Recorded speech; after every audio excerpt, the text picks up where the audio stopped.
Good afternoon to all my dear students. So welcome to our Simple Chemistry YouTube channel. So my first video is some basic concept of chemistry, and related to that we can see today, that is the carbon compound. In my first video I will explain that is the various branches of chemistry. In that branch we can see the organic chemistry, inorganic chemistry, then the biochemistry, then analytical chemistry and physical chemistry. But the most important branch in our life, that is the organic chemistry and organic, and another branch is the inorganic chemistry branch. So in the earlier, the organic chemistry is related to the living organism, and inorganic chemistry is related to the non-living organism. Non-living organism. So, student, organic chemistry means what? That is we can eat the food stuff, then the several material, the fuels. These are various organic material that is related to the living organism. आधीच्या काळात असा एक समज होता, about 200 years ago, 200 वर्षाच्या पूर्वी, की organic chemistry म्हणजेच related to living organism. Living organism पासून मिळणारे जे पदार्थ आहेत ते मोडले जात होते ऑर्गॅनिक केमिस्ट्री मध्ये. त्याच्यानंतर इनऑर्गॅनिक केमिस्ट्री म्हणजे non living organism, that is the soil, माती आहे, रॉक्स आहे, आणि अनदर एलिमेंट्स, ऑल आयरन आहे, मेटल आहे. These all elements are studied in the inorganic chemistry. But when the first time the urea, if we can see that is the urea is the organic compound, and from the urea in the laboratory that is made the inorganic compound. Urea हा organic compound आहे, पण laboratory मध्ये urea पासून inorganic compound पहिल्यांदा तयार केला, आणि मग तेव्हापासून हा कन्सेप्ट चेंज झाला की ऑर्गॅनिक कंपाऊंड म्हणजे फक्त लिव्हिंग ऑर्गॅनिझम पासून तयार झालेले ऑर्गॅनिक कंपाऊंड नाही, तर एक नवीन कन्सेप्ट आला की ऑर्गॅनिक कंपाऊंड किंवा organic chemistry means what? The chemistry of carbon and carbon compound. Organic chemistry means what? Chemistry of carbon and carbon compound. मग ऑर्गॅनिक केमिस्ट्रीचा एक नवीन कन्सेप्ट तयार झाला की ज्यामध्ये कार्बन आणि कार्बनचेच कंपाऊंड स्टडी केले जातात, त्याला म्हटलेलं आहे organic compound. So some exceptional cases is here.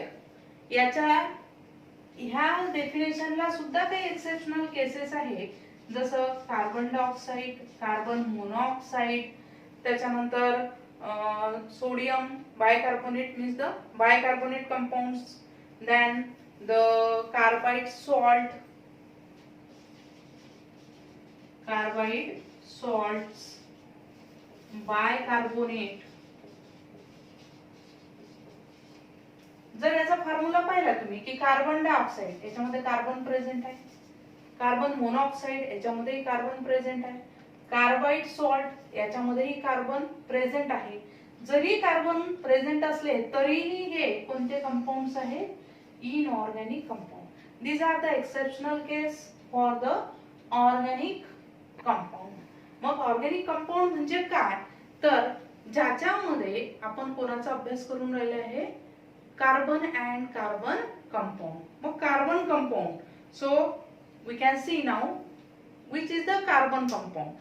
The compound which is made up by the carbon and other composition in that, like the hydrogen, fluorine. In the last video I will say when the carbon is composed with the hydrogen, fluorine, nitrogen, sulfur, phosphorus, like this, then it make a compound, and that compound is called as the carbon compound. If we can see what is the bond present in the carbon compound, generally carbon compound म्हणजे कोणता bond तयार करते, तर carbon compound मध्ये covalent bond असतो. कोणता bond? Covalent bond. In the last year, means in your 9th class, you can see the two types of bond, that is the ionic bond and second type, that is the covalent bond. So in the ionic compound or ionic bond, you can see that the ionic compounds have high melting point and the boiling point. They conduct the electricity in their molten and dissolved form. Ionic compound जे आहेत त्या आयनिक कंपाउंडचा melting point कसा आहे? हाय आहे. आयनिक कंपाउंडचं example द्यायला गेलं तर मी सांगेल की सोडियम क्लोराइड म्हणजे मिठाचं मीठ. आयनिक कंपाउंड हे इलेक्ट्रिसिटी वाहून नेऊ शकतात, पण कोणत्या फॉर्म मध्ये? Molten form. Molten means what? That is the when NaCl is dissolved in water, then that form is called as the molten form. Sodium क्लोराइडचं मिठाचं जर द्रावण तयार केलं, मिठाचं जर सोल्युशन तयार केलं, त्याच्यातून काय वाहून नेऊ शकतो? हा इलेक्ट्रिसिटी वाहून नेऊ शकतो. आणि म्हणून याला म्हटलं आहे की काय? तर it is the electric high melting point and boiling point, and again it has the conduct the electricity at molten form. Then if we can see, related to that, the covalent bond has the low melting point and boiling point. covalent bond जे आहेत याचा जर आपण पाहिलं melting point आणि boiling point, तर हा कसा दिसेल तुम्हाला? लो दिसेल. मग काय कारण आहे की कोव्हॅलंट बॉन्ड मध्ये मेल्टिंग पॉइंट आणि बॉइलिंग पॉइंट काय आहे? कमी आहे, लो आहे. Because there is the intermolecular forces between them is very weak. Intermolecular forces जे आहे, intermolecular forces between this bond is weak, and so there is the low melting point and boiling point. Then again, most of the carbon compound are bad conductor of electricity. Generally carbon compound काय आहे? bad conductor of electricity. Some compounds are conduct the electricity, but most of the compounds are bad conductor. If we can take the example of the graphite, graphite is the example of the carbon compound, that is the allotropes of the carbon. Graphite हा कार्बनचा allotropes आहे. कार्बनचे मराठीत त्याला अपरूपे म्हणतात. 3 form आहेत कार्बनचे: diamond, graphite आणि fluorescence. त्याच्यापैकी ग्राफाइट जो आहे तो गुड कंडक्टर आहे.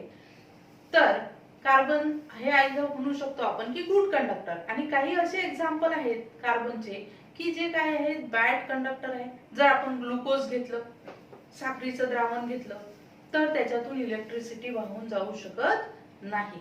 द्रावण घेतलं किंवा युरिया घेतला तर त्याच्यातून इलेक्ट्रिसिटी पास होणार नाही.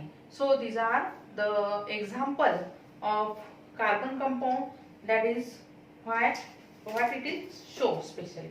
Again the carbon show the speciality of character, that is it has make a bond, that is the long bond.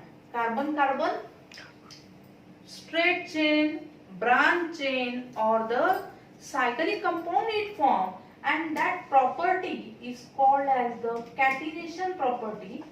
We can see that is in the detail when next point is there. Now I will explain the point, that is why the carbon show this covalent bond and carbon has the tetravalency. Carbon काय आहे? कार्बनची टेट्राव्हॅलन्सी. Tetra म्हणजे काय? तर 4. Tetra म्हणजे 4 valency. कार्बनची किती valency असते? 4. आणि मग कार्बन 4च व्हॅलन्सी का दाखवते? तर त्याचा आपण रिझन बघणार आहोत. आता पहिले कार्बन, सगळ्यांना माहित असेल कार्बनचा ॲटॉमिक नंबर आहे 6. जर कार्बनचं इलेक्ट्रॉनिक कॉन्फिगरेशन बघितलं आपण, इलेक्ट्रॉनिक कॉन्फिगरेशन सेल वाईज बघितलं तर आहे 2,4, म्हणजे हे सगळ्यांना माहितच असेल की इलेक्ट्रॉनिक कॉन्फिगरेशन ह्या सेल आहेत के एल एम एन, ह्या मेन सेल आहेत. मेन सेल डिवाइड केल्या जातील के एल एम एन सेल पुन्हा सब. So we know that the carbon atomic number is 6. If we can see the electronic configuration according to the main cell, that is the K, L, M, N and so on. So it has the capacity that is the 2, 8, 80, 32. According to this, the carbon electrons are divided into the 2 and 4. Capacity of it is the first cell K is the 2, then the L is the 8, but we can have only the 6 electron. So here 4 electron is in the valence cell. कार्बनच्या valence cell मध्ये किती electrons आहेत? 4. मग valence sale म्हणजे काय? कोणाला म्हणायचं valence? Valence sale कोणाला म्हणायचं? The last orbit, last electronic orbits revolve around the nucleus, that is called as the valence cell. शेवटच्या ऑर्बिट मध्ये इलेक्ट्रॉनच्या, आता सगळ्यांना इलेक्ट्रॉन माहितच आहे, इलेक्ट्रॉनच्या शेवटच्या कक्षेत, न्यूक्लियसच्या भोवती शेवटच्या कक्षेत फिरणाऱ्या इलेक्ट्रॉनला काय म्हणतात? तर व्हॅलन्स सेल. जर मी आता इथं कार्बनचं सेल जर तुम्हाला दाखवल्या तर कार्बन हे झालं कार्बनचं न्यूक्लियस. कार्बनच्या पहिल्या ऑर्बिट मध्ये किती इलेक्ट्रॉन्स आहेत? 2, ही झाली के. कार्बनच्या दुसऱ्या ऑर्बिट मध्ये किती आहेत? सेल मध्ये इलेक्ट्रॉन्स 4. आणि ह्या इलेक्ट्रॉनिक सेलला काय म्हणतात? Valence shell. कारण ही त्याची शेवटची कक्षा आहे, शेवटचं ऑर्बिट आहे आणि म्हणून त्याला म्हणतात व्हॅलन्स सेल. मग आता कार्बनला नेहमी काय आहे? टेट्राव्हॅलंट म्हणतात. काय म्हणतात कार्बनला? पुन्हा याची स्पेशालिटी आहे टेट्राव्हॅलंट. Then why the carbon have said that is it is a tetravalent? काय कारण आहे त्याला टेट्राव्हॅलंट म्हणायचं? Because carbon acquire only 4 electron in the valence cell and it gain the 4 electron. It form the 4 bond. So it say the tetravalent. Then we know that every element, if we can see this here, that is the 2, 4, every element have tried to stable, and for that it tried to attain its electronic configuration at the nearest to noble gas of electronic elements, noble gas element. समजा मी घेतला noble gas helium आणि neon, कारण की कार्बनच्या जवळ 2च हे Nobel gas येतात. सगळ्यांना माहितच आहे नोबल गॅस म्हणजे ज्याचं इलेक्ट्रॉनिक कॉन्फिगरेशन काय आहे? फुलफिल आहे, ज्याच्या शेवटच्या कक्षेत पूर्ण इलेक्ट्रॉन्स फुलफिल आहेत त्याला म्हणतात नोबल गॅस. मग हेलियम, हेलियमचं इलेक्ट्रॉनिक कॉन्फिगरेशन आहे जर पाहिलं आपण ॲटॉमिक नंबर 2 आणि निऑनचा ॲटॉमिक नंबर आहे 10. मग हा कार्बन यांच्या जवळ जाण्याचा प्रयत्न करेल, याच्या जवळपासच इलेक्ट्रॉनिक कॉन्फिगरेशन घेण्याचा प्रयत्न करेल, हेलियम सारखं किंवा निऑन सारखं. मग आता समजा मी पहिलं एक्झाम्पल घेतलं कोणाचं? हेलियमचं. तर हेलियम मध्ये काय पहिलं की समजा first condition is given to attain the configuration of noble gas helium by losing one after another all the 4 valency of electron. समजा हेलियम सारखं इलेक्ट्रॉनिक कॉन्फिगरेशन याला बनवायचं असेल कार्बनला, कार्बन काय आहे? 6 इलेक्ट्रॉनिक कॉन्फिगरेशन. आता लिहिलं मी 2, 4.